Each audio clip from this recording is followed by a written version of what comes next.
Hello दोस्तों, हमारे YouTube channel success life में आप सबका स्वागत है। दोस्तों, आज की इस वीडियो में हम आपको बताएंगे श्री कृष्ण की मृत्यु कैसे हुई थी। एक शराब से उजड़ गया था पूरा युद्धवंश। दोस्तों, ये कैसे हुआ था? कौन इसका मृत्यु का कारण था? श्री कृष्ण की लीलाओं से शायद ही कोई शख्स अनजान होगा, लेकिन क्या आप जानते हैं कि कृष्ण की मृत्यु कब और कैसे हुई थी? वो कौन था जिसके हाथों श्री कृष्ण की मृत्यु हुई? मानवता और मानव जाति को लगभग नष्ट कर देने वाला कुरुक्षेत्र का युद्ध शांत हो चुका था।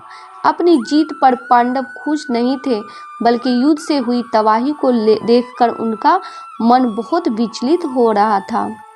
युद्ध के बाद श्री कृष्ण पांडवों के साथ गंगाधारी और धृतराष्ट्र के पास बेटे दुर्योधन की मौत पर शोक जाहिर करने और क्षमा मांगने पहुंचे। दुर्योधन का खून में लथपथ शरीर और अंधे माँ बाप की आंखों से आंसुओं की बाढ़ से पांडवों का भी दिल भर आया था। गंगाधारी पांडवों को छोड़ श्री कृष्ण को दुर्योधन की मौत का असली जिम्मेदार मानने लगी थी। दोस्तों, गंगाधारी ने श्री कृष्ण पर चीखते हुए कहा, आप दुर्कादिश हैं, जिनकी पूजा मैंने खुद विष्णु अवतार मानकर की।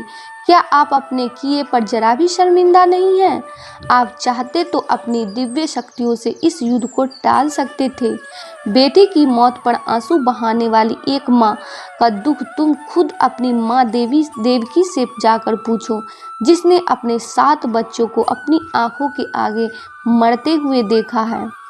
इसके बाद गंगाधारी ने कृष्ण को श्राप देते हुए कहा, यदि भगवान विष्णु के प्रति मेरी आस्था सच्ची रही है तो आज से ठीक 36 वर्ष बाद तुम भी इस धरती पर जीवित नहीं रहोगे। द्वारिका तबाह हो जाएगी और यादव वंश का हर इंसान एक दूसरे का खून का प्यासा हो जाएगा। सुनकर सभी पांडव चकित रह गए, लेकिन भगवान कृष्ण विचलित न हुए और मुस्कुराते हुए उन्होंने ये अभिशाप स्वीकार कर लिया।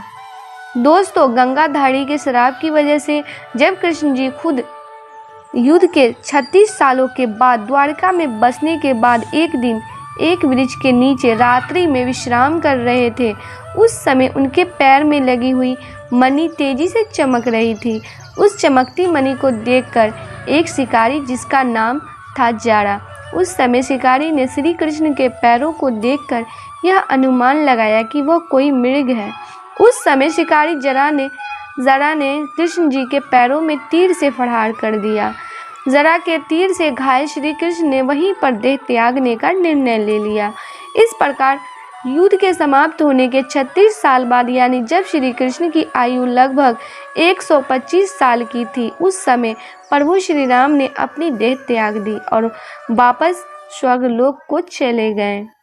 दोस्तों, वाली के ऊपर चिपककर प्रहार किया था और उसका बदला लेने के लिए ही द्वापर युग में जब राम जी ने कृष्ण जी के रूप में जन्म लिया, तब बलि ने उनसे बदले लेने के लिए एक शिकारी जरा का रूप धारण किया और कृष्ण जी से बदला लिया।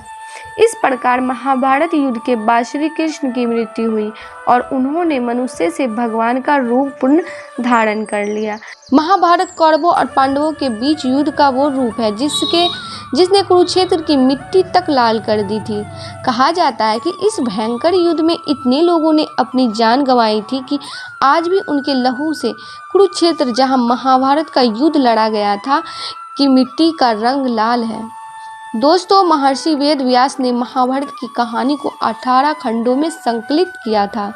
कुरुक्षेत्र का युद्ध इस ग्रंथ का सबसे बड़ा भाग है, लेकिन युद्ध के पश्चात भी बहुत कुछ ऐसा रह गया जिसके विषय में जानना बहुत ही जरूरी है, जिनमें भगवान श्री कृष्ण की मृत्यु और द्वारिका के नदी में समा जाने की घटना अत्यंत महत्वपूर्ण है।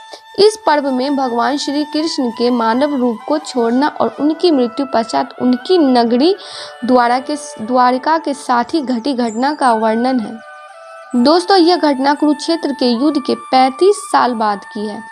कृष्ण की द्वारिका नगरी बहुत शांत और खुशहाल थी, जहां युवाओं के भीतर चंचलता बड़ी ही सामान्य थी और वे सभी लोग भोग विलास में लिप्त रहते थे। आज के लिए बस इतना ही।